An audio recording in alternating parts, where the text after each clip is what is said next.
నమస్తే, welcome to political bridge. Ambati Rambabu గారిని ఇప్పుడు ఒక కులానికే పరిమితం చేసేటట్లు ఒక రాజకీయ ముద్ర అయితే వేస్తుంది వైసీపీ పార్టీ.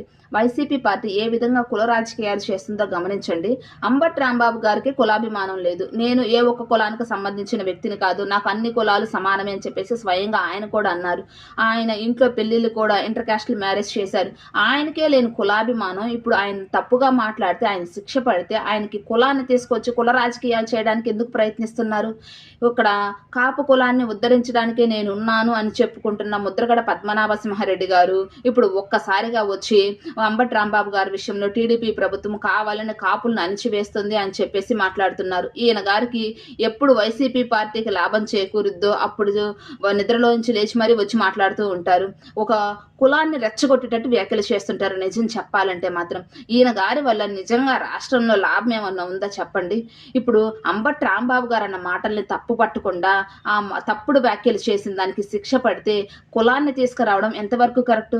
ఇంకా రేపు ఎప్పుడన్నా భవిష్యత్తులో ఎవరైనా తప్పుగా మాట్లాడి ఏదైనా శిక్ష పడితే వాళ్ళు కూడా కులాన్ని తీసుకొచ్చి లాక్కొని మాట్లాడితే కుల రాజకీయాలు చేయడానికి ప్రయత్నిస్తే అసలు మన రాష్ట్ర భవిష్యత్తు ఏం కావాలి? కొంచెమన్నా పెద్దవాళ్ళు కూడా ఇలా బిహేవ్ చేస్తుంటే నిజంగా ఈయన అనుసరించే పిల్లలు మరి ఏ విధంగా ఆలోచిస్తారు ఒక్కసారి చెప్పండి. ఇక్కడ అంబటి రాంబాబు గారేమి శుద్ధపూస అయితే కాదు, అంబటి రాంబాబు గారేమి ఇన్నోసెంట్ పర్సన్ అయితే కాదు. అసెంబ్లీలో కూడా చంద్రబాబు నాయుడు గారిని పట్టుకొని మాధవరెడ్డి గారి విషయం తీసుకొచ్చి మాట్లాడిన వ్యక్తి అంబటి రాంబాబు గారు. చంద్రబాబు నాయుడు గారు భావోద్వేగానికి గురయ్యి ఆ రోజు ఏడిస్తే అపహాస్యం చేసిన వ్యక్తి అంబటి రాంబాబు గారు.